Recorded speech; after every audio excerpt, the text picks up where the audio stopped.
মন্ত্রণালয়ে একটা ড্রাফট কনসিডারেশনে আছে, সেটা সবাই জানে।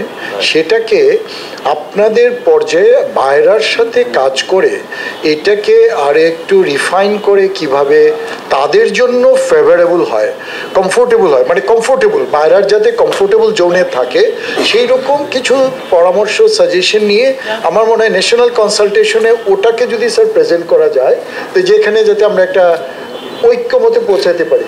আজকে আমার কাছে মনে হয়েছে যে আমাদের মধ্যে এখনো একটা গ্যাপ তৈরি হয়ে আছে এবং ওনারা এখনো এটাকে ইয়ে করতে পারছেন না, আমলে নিতে একটু কষ্ট হচ্ছে।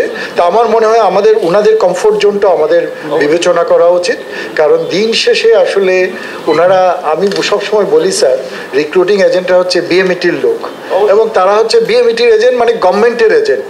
সুতরাং তারা এই রিক্রুটমেন্ট প্রসেস, আমি যেটা স্যার আমার ব্যক্তিগত যেটা অভিজ্ঞতা থেকে, আমি এই 5 মাসের অভিজ্ঞতা থেকে যেটা দেখেছি যে এখানে আসলে আমরা যে বিদেশে যাদেরকে কর্মী নেওয়ার জন্য সিলেকশন করি, ওই সিলেকশন প্রসেসে ওই যেটা আমাদের ওই আইওএম বলল যে আমাদের ওই সিলেকশন প্রসেসে সুন্দর কোনো কাঠামো না থাকার কারণে, যেমন যদি ভালো কর্মী, দক্ষ কর্মী সিলেক্ট করা যায় তাহলে তো কোনো কমপ্লেইন আসে না, একজন তো আমাদের এজেন্ট বললেন।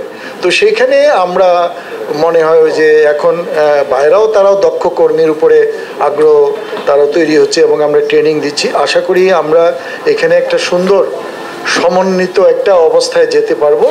বাস্তবতা যেটি হলো যে অবশ্যই সাব এজেন্টদেরকে একটি কাঠামোর মধ্যে নিয়ে আসতে হবে।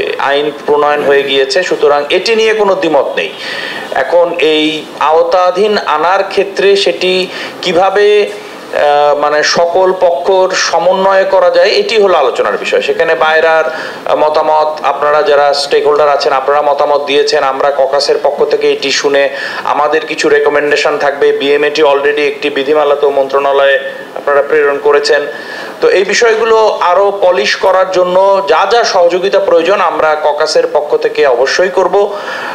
আপনাদের কাছে ককাসের তো যোগাযোগের মাধ্যম অবশ্যই রয়েছে। আপনারা যদি মনে করেন যে আজকে যেহেতু হয়তো সবাই বলতে পারলেন না, আপনাদের আরো যে মতামতগুলো রয়েছে সেগুলো আপনারা ককাসকে পৌঁছে দেবেন। এখানে সাইফুল ভাই আছেন, তিনি অত্যন্ত অভিজ্ঞ ব্যক্তি।